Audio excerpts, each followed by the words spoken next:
Did President Obama's apology for the burning of Korans in Afghanistan make matters worse? That's the charge being issued by some today as the protests and violence continues, days after the White House attempted to extend an olive branch. The holy books were sent to the trash and burned because detainees had reportedly been writing extremist messages in them.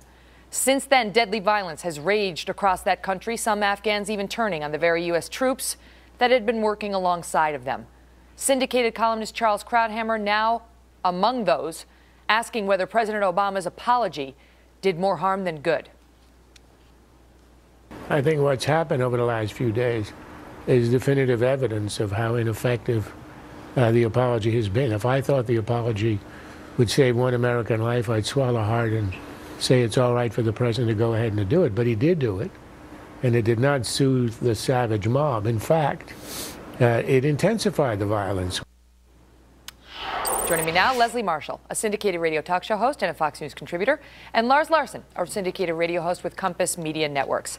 Thank you both so much for being here. So we're hearing more and more of this, and it's not just Charles Krauthammer. Many are starting to say, A, he shouldn't apologize in the first place, but B, this other point that it's made things worse because it's made us look like we did something wrong. Your take on it, Leslie?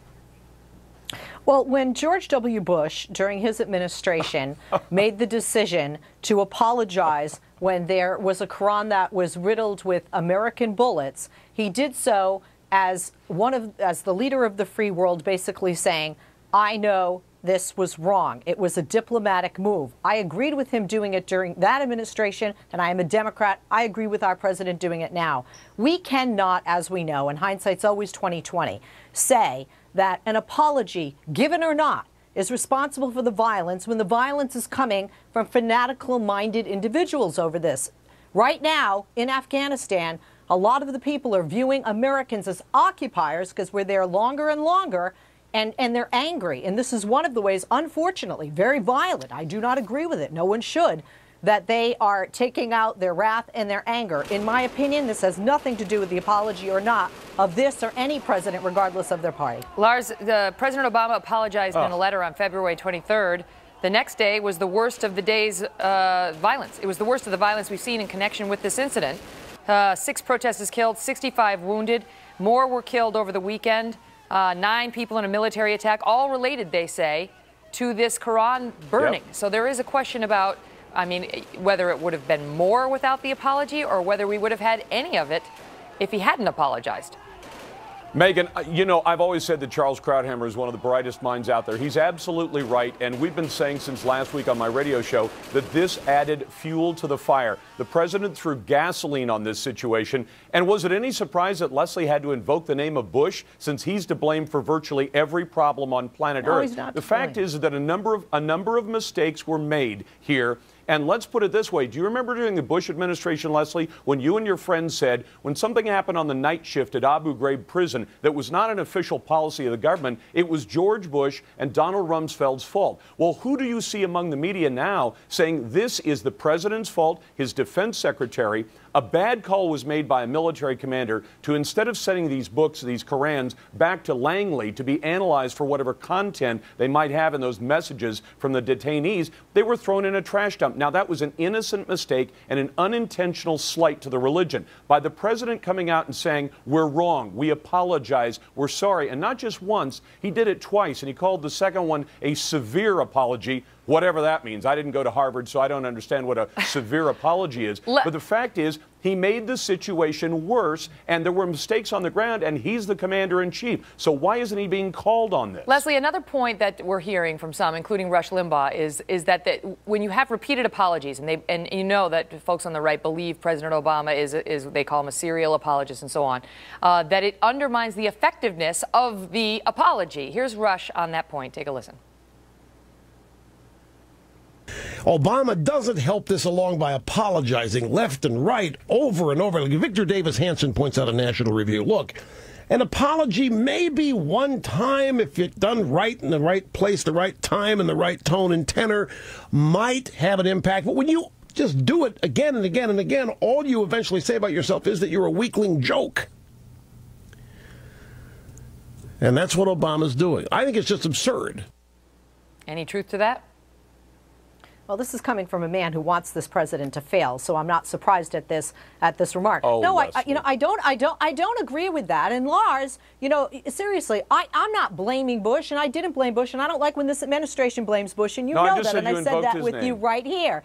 What I'm asking, yes, but how come you did not invoke his name in anger and call him out if you felt it was wrong? I agree with both presidents apologizing. Do you disagree with both presidents apologizing? Same country for the same reason, which is we are being Leslie. diplomatic in saying we have troops over there. We respect your culture, your religion. We are not occupying your country. You're not our 51st state, nor do we desire it to become that. And I think both presidents were right in making the apology. Go ahead, Megan, there's a much more serious issue here, too, because Hamid Karzai has said, I want you to find the people who burned these Korans. Again, unintended slight and a mistake, but I want you to find these people, and I want you to put them on trial, and I want you to punish them. What does he expect Obama to do? Say we're going to behead the guys who burned these Korans? Well, that's not going to happen. We just looked into that with our Pentagon producer, and we are being told that that's not going to happen. We're not going to subject our troops to any sort of trial in Afghanistan.